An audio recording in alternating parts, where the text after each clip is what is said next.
Chapel. Hi Nick, how are you? I'm very well, thanks. Welcome to the writing room. So, how would you describe what you do here? What's your kind of role? I am on all call for my boss Peter Gabriel. So this is our main studio for doing the Peter Gabriel work. And we've been based out here for about almost 12 years or so now, in this room here. We used to be in the main building over there, but this is our main room. We just found, due to the fact that the studio was getting busier and busier, that Peter really needed a permanent place to come, so we moved in here. But I think in real tradition, you know, it's very much, it's a lovely space, and then you go from a lovely space to make it work technically afterwards, so which I think that's our appeal. So, you know, it's a lovely space to be in. Whenever people come around, they get it, they understand it. And you know, it's basically a big wooden room on legs with a curved ceiling with grass on the roof. You've got the desk here. Got a desk, a vintage digital desk, I must say. That's Sony Oxford. A Sony Oxford, and this actually, a lot of people turn up now and they kind of go, oh look, it's that looks just like the plug-in. Yeah, which indeed it is. And it's actually, yeah, but this was actually before the plug-in, which we're very proud to say. And that was, you know, we had these before we had these, and people started laughing, going, why did you get one of those? But now everybody realised that the EQ and all of the, I guess, Sonics now plugins people really like, and we've got them all built in, so it works really well. And I guess the thing is, if you're working on multiple projects, you've got to have total recall. I mean, there's just no way you could work outside of a digital domain, really. Yeah, now since what, in the 12 years or so we've had the Oxfords, if we do think about getting into other types of technology, which we're continuing to do, it has to be digital. We've got analog front ends, like, you know, this kind of stuff over here. We've always got a bunch of Neves. This is from a console that we used to have. We've got these spread around the place upstairs in the other room and here, and some 7th Circle stuff, the API stuff. So we've always got a nice front end to play with, but all the processing, once it's into tools and it's coming through here, then it kind of stays here. I mean, we process in and out. There's no rules to it, but yeah, as far as capturing something, when the boss is around and we're doing something, we can capture it within the tools document and the console, and you know, we can always get back to it, which is essential. So you record into Pro Tools, that's your kind of... Yeah, Pro Tools is now a multi-track. We used to be very Logic-based, and we still are from a writing point of view and like a soft synth point of view almost. But as far as our actual multi-track work's concerned, Pro Tools is our thing. Right, okay. So this is over here, this is kind of what the throne, the techno throne. Is this where kind of most of the stuff happens in terms of writing? Yeah, I mean, this is kind of looking at the way that Peter wants to run any of his studios, and it's all kind of based around this kind of real world concept that kind of you see the extreme in the big room, where all of the engineering and all of the technical work is done in the centre of the room. And all the performance then happens in and out of that and around that. And Peter really likes having a space where he can have a bunch of gear and we can just work and just have fun and get on with the music. And there's no glass and there's no talk back and there's no, you know, it's not like music here and technical here. Everything's one thing.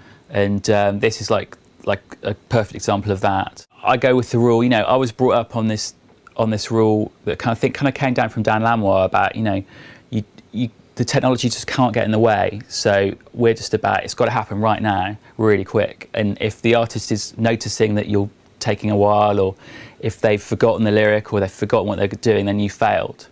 And it's a real, you know, I really go along with that rule. So it's just got to be quick. So this is a quick environment. Everything's plugged in, ready to go.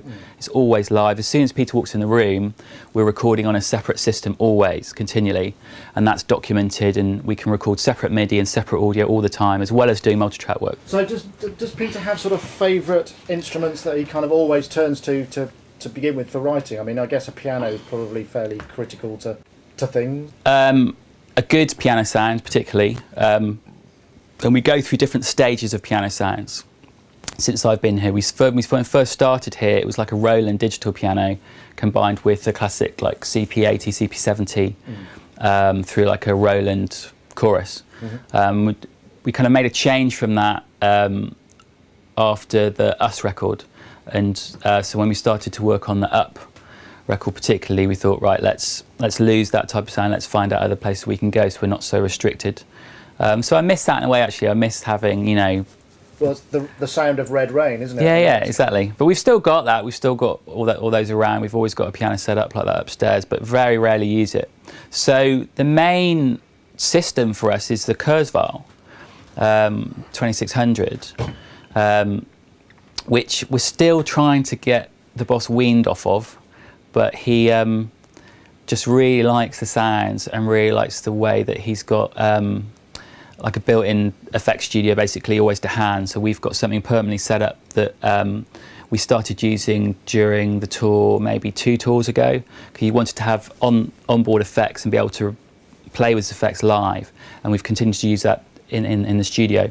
Our programmer Jeff Allison, who used to work for Kurzweil, helped us set that up as far as the vast programming is concerned, because we can do vast stuff, and I do understand it, but sometimes I do still have to call Jeff and go, help, Jeff. But basically, it starts around the Kurzweil, and then from there we can go into soft synths that are always available on this separate computer here that we pull up from within Logic. So we've basically got every kind of soft synth that you can think of still, but that always seems to be a second thought. It's like Peter wants something hands-on, and I could probably see this with other artists as well. I mean, I like the fact that we've got this stuff there, and he wants a sound and he wants a particular type of instrument. It's always there and available as a soft synth. Yeah. But essentially, he likes to sit down and have it available from the Kurzweil, and he wants to be able to just dial it up and manually play with it. As soon as you get into menus and just multiple ways of getting to things, he gets frustrated and you lose the vibe and we're off. So it always kind of comes back to having the Kurzweil, having like a Nord around, having like the Prophet around. We're onto the Prophet 8 over here now. Drum machine with some sounds, synths to play with, and that's it. And then from there we pull in things we need to concentrate and do stuff. We probably go to soft synths, but generally it's from within here. I suppose if you've got a very creative person, then you've essentially got just stuff coming out of them all the time, and your job is to kind of capture that and make sure it's not. Yeah, well, it's between myself and I've got lovely Matt here, my assistant. Give us a wave, Matt. So, but basically, and this has been like a long-standing tradition of the relationship with the Gabriel sessions between the engineer and the assistant. So the assistant's very much the note taker, knowing what's happening, documenting everything that's going down. So before we used to run a DAT all the time, and we produced thousands and thousands of DATs, and we had these notebooks which still have catalogue that show everything that would happen in the room from the DATs. So we've moved on from that by having a separate Pro Tools. Yeah. So this is like a Sketchpad Pro Tools here. That always runs there. So that's like the assistant position where Matt currently stays, and that's always recording what's going on in the room. And you can annotate that as you go along, I suppose. Is that the sort of... Exactly. I mean, you can put markers in and put notes as you go, but we still run a notebook to keep that documented. And as again, you know, it's just we've got this little system that we set up with this Casio. So basically, I was wondering what that was. It's sort of dangling from the ceiling. I thought it's not for monitoring then, obviously. Well, it's MIDI monitoring. So wow, basically, that's a cool idea. Basically, what you do is this. So Matt could demonstrate. This is. So you're playing Joe on there. Okay, so this is just sort of stuff that's been going on, and the MIDI. So the MIDI just gets displayed there. And what's the purpose of this? Is just so that because it can be a fairly random and something that maybe happened a long time ago, it's a way to... Exactly. So basically, a lot of the thing is just capturing something that happens at the time. So we can be working on one thing, the boss arrives, and suddenly we're stumbling on another idea. Literally sat down, he's got something in his head, or he's just playing with something that's just come to his hands, basically. That gets immediately recorded. We take the MIDI information straight away, and that's always captured and noted down. So at any point, we can come back and play it back like this. We can immediately see our voicing, see what's going on. The keys light up. And instead of, Peter can notate things, or he can be, using a stereo to kind of work out, you can see exactly what's happened. Yeah. And I mean, the only problem with this is it's just a huge regret that we haven't had this for years. You know, we've only been running this for a few years now. Is that sort of so that you can recall it quickly and work on it at a moment's notice? Yeah, I mean, basically we're trying to run a server that we still need to update again now because it's got too small, but we're keeping everything we can as possible ready to play back from and work from. So it's terrors and terrors and terrors. It's crazy. It must be like kind of running. You know, it sort of gets into the realms of IT management, doesn't it? I mean, how it is. You deal with that sort of data. Yeah, it's just multiple RAIDs that are always there that you can pull stuff off of. You know, and you have it all backed up. You know, yeah. Right. Gosh. Yeah. So here you got a couple of Chaos pads and.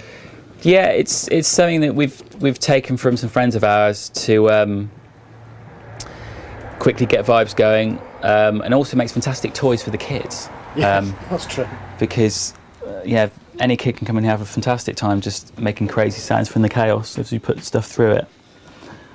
And what on earth? This is an old power book. This is an old power book that's Beautiful. running OS 9, yeah. and this is some software that we got from the lovely Chris Hughes. Mm-hmm. Hi Chris, if you're watching. So basically, yeah, Chris introduced us to this software called Super Collider, and we used it on the last record, or rather Chris used it on the last record, because we need to give him good credit for that. He created an amazing drum process, and we used it on a track called No Way Out, and it's just an amazing. Super Collider is fantastic at slowing things down and granulation and creating just beautiful granulation. So Chris had this piece of math to put in and make this drum sequence work, and you know, we just loved it. Peter just fell in love with it, so that's what got used. So ever since then we keep Super Collider running on a little PowerBook here just to do that kind of processing with. So one of the questions I was going to ask is, I mean, obviously with Peter having sort of a real history of kind of involvement with kind of cutting edge music technology, I mean, how do you keep up? How do you filter out the stuff that you do and you don't need when you've actually got your job to do on a day-to-day basis? I mean, where does it come from? You kind of, oh, we must try one of those. I mean, as far as new gear goes, I mean, the one thing you want to do is go and look at the Sonic State website, of course. How kind. Well, we do. I mean, it is like, I mean, we kind of got, you know, we always know that you're around, but I think Rich Evans particularly, who we work a lot with, is always going, have you seen what Nick's got? Have you seen what Nick's doing? You know, have you seen? So we're always kind of going over and checking stuff out that way, and we always find out about stuff through that porthole, because that's a great way of seeing new stuff that's happening. Because otherwise, there's so many things going on, it is very hard to filter what's good and what's not. I mean, Peter, of course, gets approached directly from people as well, and we always get to see new technology that way, kind of interesting, kind of stranger technology too. So that's always interesting to see as well. You know, we've seen some great stuff over the years from research labs from various people. Again, that we can't really talk about, but there is interesting stuff out there, and there's still quite a few concepts that Peter's always looking to try and develop, and things that aren't quite there yet that we really want to try and make happen. I mean, but particularly our relationship with Selling Me and the Melodyne.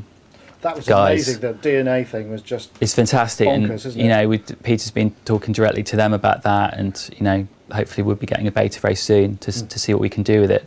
But you know, I think it's just inspiring what's going on as well. There is too much fact that's developing, especially software-wise, but at the same time, I think it's a brilliant time to be making music because there's so much choice out there, and I've always, you know, been an advocate of making music really cheaply, and you know, not being such a fan of big studios despite working in one, because I always see the way that you can work in a big studio, but I've always seen the way that you can do things on a lot smaller scale and still get the same results. So I really love the fact that you can do so much with software these days and it's not going to cost you too much. You know, it's good. We do little trips maybe in the summertime. Around this kind of time we go off to, you know, other hotter locations to work, and we used to take a lot of gear to try and cover everything, but these days, you know, we can do it all very, very simply and not have to take van worths of stuff out. So from that point of view, again, you know, it's really useful the way things have gone.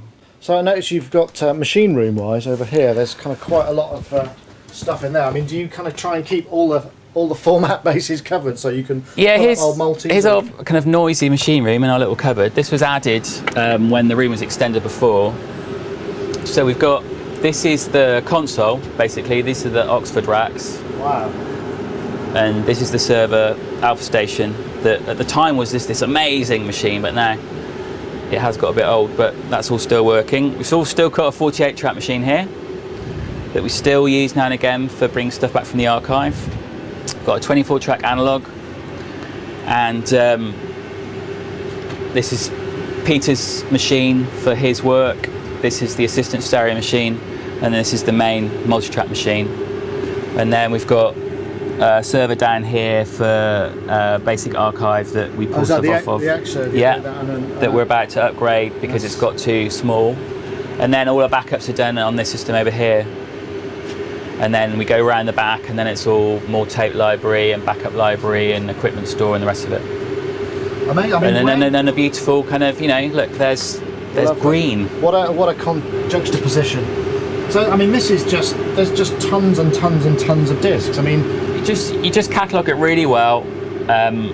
You mark down what's gone onto the disc. You get a printout of the folders on the disc as well to keep that covered. And you make sure it's documented. You make sure it's all backed up really well, and the notes always follow back to where stuff is. And you compile it all, and it just works, you know. But when things are really kind of flying and there's lots of stuff going on, I mean, it must be quite hard to get all the notes done in real time. I mean, is that just sort of part of a good assistant's job to be able to recall and kind of you talk about it afterwards and say, well, don't forget that bit? It's part of, yeah. I mean, assistants, because we have an assistant program here, so. You know, I get a different assistant every 12 months from the Tom Meister course from Surrey University, and we always get fantastic people from there. If me and the assistant weren't here, we definitely have a system where people would be able to find out what's going on without us. You know, that has to be, you know, that's a professional way of working. Otherwise, it's chaos. So, you know, we can cope. You know, we try and keep a disc per idea, a disc per things that we're working on. So, you know, discs are like tapes essentially to us. Yeah. This is a Bosendorf concert grand in a very small space. Yes, it's quite an interesting acoustic in here. It's live, but it's a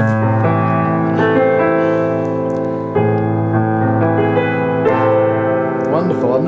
Is that an Earthworks mic system? Or? No, this is DPA on a bar. DPA's at the front, and then we always try and keep a 40, 30, 38 at the back. Yeah, that's what a ribbon. Cole's ribbon. Yeah, to give it a lot more depth. And this is always just set up, ready to go and patched up. So again, Peter gets an idea at the piano, we can come and record it really, really quickly. So can you do stuff to picture in here as well if you need to? Because presumably it's... We can do. I mean, we can bring in monitors. We've got a patchable system for monitors around the room. But mostly, if we're working to pictures, it all kind of stays in there, to be honest. I mean, how does that work? Because I was interested in how people work to pictures. Some people kind of work musically first and then get and then the picture sort of is formed around that. And some people, you know, there's that old... I don't know whether it's a myth or not, of Vangelis basically just improvising the whole of Chariots of Fire on a piano, and that was it, you know, and then embellishing it later. I mean, as far as the picture's concerned, it's essential, and it was interesting on this project this year, as the Wally project, you know, working with Tom Newman, and he really wants to see the picture all the time. And in some cases, Peter does, Peter doesn't, but Tom really wanted to see just the continual thing that we were working with. And we had the director in as well. We had Andrew Stanton came here and had a meeting. And again, he just wanted to continually see his picture with the music we were presenting, because that's so important. So it was really good seeing that, and that really encouraged us this year to do that a lot more in the way that we were working. I mean, that's the thing, because a lot of Peter's soundtracks are very atmospheric. I mean, you know, Passion Sources, and I was listening to the Long Walk Home stuff as well. The Richard Evans and David Rhodes co-produced, and Peter was like executive on. Right. Okay. I mean, that had that sort of emotive feel that seems to be sort of quite common. Do you think is it really about what the picture conveys, or is it how does it sort of translate? Do you think? Well, I suppose if you knew, you'd do it yourself. I mean, it's down, as far as Peter's concerned, it's just down to capturing the moment and capturing the atmosphere and just the emotion of it at the time, and just really capturing that with the picture. And sometimes you'll find that on a playback it might not work so much, it might not get you the back of your neck going. So it's a random thing that can happen, and once you've established it and it works, then that's how it stays. Right. And the technicality might go out the window if it's feeling good and people are getting emotional by, you know, watching the picture and listening to the music. Then, you know, you've got something going. You know, I learned that first on Passion. because that was the first thing I worked on. Yeah. And we just worked with an amazing bunch of musicians there. I mean, I was literally the T-boy just running around. I got to record a couple of things, but Dave Bottrell was my teacher on that basically, and I assisted him going on for maybe a year on that project. So that was like my first introduction to working in a studio and working on a film, was working on that project. So I still hold that and still hold all the memories from that, really. Well, that was a sort of milestone in music. I think it's one of the most tempt scores out there, I think. Certainly we've experienced it being tempt on things that we've had to listen to accidentally. Temping means... temp score. So basically the director and maybe the music supervisor of the film haven't decided on somebody to write the score yet. So they go through and temporarily take in other film music or other atmospheres, other tracks from other people, put that into a movie. Yeah. Oh look, there's Richard Evans as well. It's Rich. Won't be able to see him from here.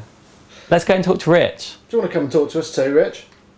What were we talking about? We were just talking about film scores. Crikey. And I was talking about The Long Walk Home, which you had... So this is Richard Evans, who we've just been talking about quite a few times. Just happens to wander through the door. Hello. Hello. Hey Rich, we were just talking about The Long Walk Home. Right. It was years ago now. Yeah, but it was one of the last kind of big releases. I mean, because there's quite a lot of orchestral stuff in there. Was that the real thing, or did you kind of make that machine-wise? It was quite interesting on the orchestral front with that, because the whole idea of that record was we were doing it at half. It was this thing of doing music at half speed, and so we were taking other recordings of Peter's, turning them down to half speed to see how they sounded down there. And so most of that record is born from half speeding other pieces of music from the big store. I'm sure you've seen the list. And then overdubbing and manipulating on that. So the orchestral stuff has a very peculiar kind of dark sound to it, because it's all been through Serato pitch and time is what we were using to do that at the time. So all the harmonic content is much lower. Much lower than it was. And then we got in Gabriel Writing and his wife, I think it's his wife, who overdubbed on top of that. So we've got this very dark orchestral sound, and then we've got kind of airy, normal violin tones on top. So it's a very peculiar sound, but I think it works. I think it works well. Excellent. Thank you very much. So I'm here with Matt. Matt's very kindly agreed to show us around the real world complex. So here we are in the main bit. That's the accommodation and kitchen block. Here, I'll use the pointy finger. Those are the offices over there. What's that in is that administration, real world records, publishing? That's more offices. That's sort of Peter's. That's the PGL offices over there. Okay. So LNS Studio Manager's office. Okay. The lovely, this is all built on an old mill. There's the mill stream. It's obviously down a bit because it hasn't rained for a while. Yeah. So let's go and have a look. What are you going to show us first then, Matt? First of all, we should probably go to the prod room, which is just the one here.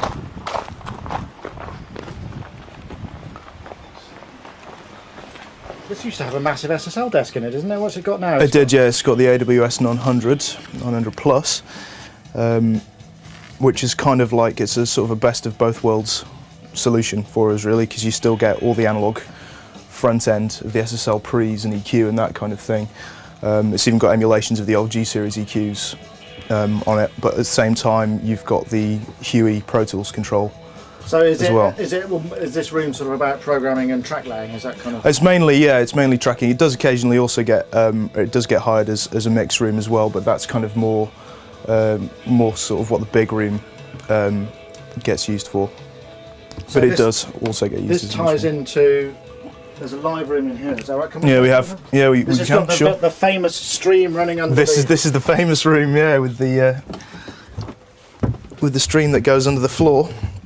I think the level's a little down at the minute, but yes. If you look carefully, you can just about see it. So yeah, this is the stone room. It's got quite a snappy sort of an acoustic to it. It's a great room to work with, and. Oh, this is the pump. So this must be. Yeah, that's the sluice gates control for the That's the mill pond out there. For the mill pond out here, which you can see. Yeah, we recently had some trouble with the sluice gates further up, so the whole thing's a bit down at the minute, but it's gradually. I remember a friend of mine when Real World came out first opened, he was sitting here recording his guitar, and he looked down and there was a Labrador chasing a duck. Yeah, it doesn't surprise me at all, actually. Yeah. So is this sort of mostly drums and kind of? This is drums, percussion, guitars sound great in here as well. Okay. Guitar amps, you know, all sorts of stuff. Hand claps, very good in this room. Let's have one then. Oh yeah, perfect. Lovely. And what's through here then? This is the main live room. Through here we have the main live room, yeah, which is the wooden room. So in here we have sort of this booth area here, which we completely isolate. You know, obviously much more sort of live sounding acoustic in here. Wow.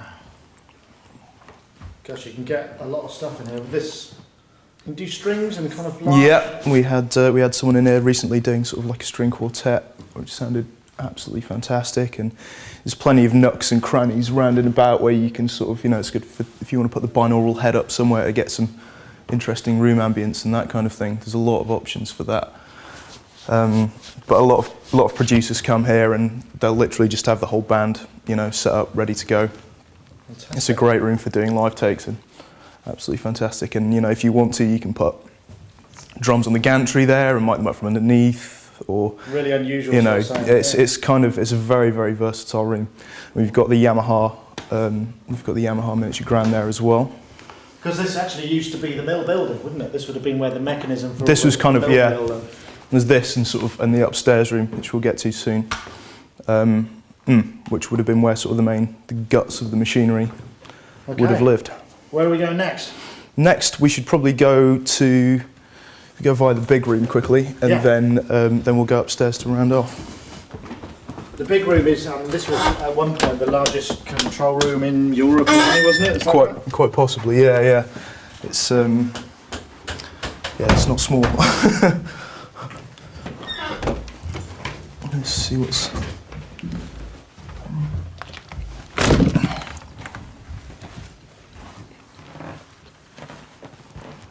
Wow. It's a very strange feeling coming in here because you expect it to be kind of cavernous and cathedral-like, but it's actually really acoustically quite. It is. It's very well treated, and I've never found it sort of intimidating. It still feels quite like it's a very welcoming space, even though you are surrounded by, you're very far from each wall. This is the famous large format console. Is this shrunk? This is it. I don't think so. Not since I've been here, anyway.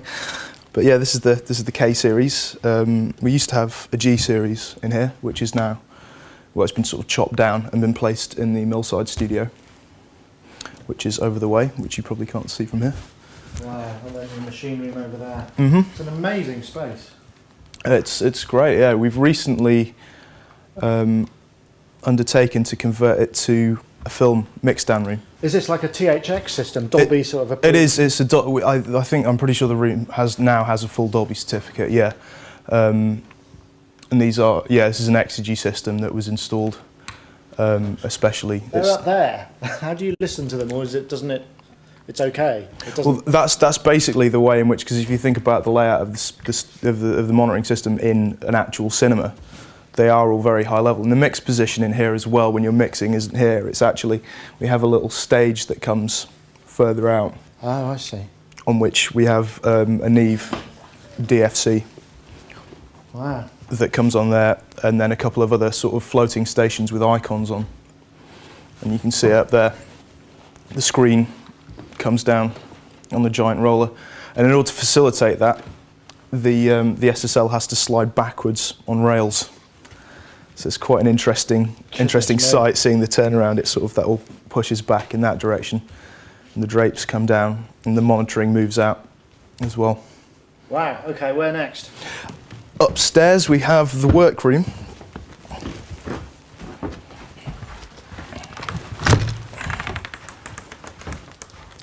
And there's the Neve film console. Uh-huh. The DFC Gemini. Okay.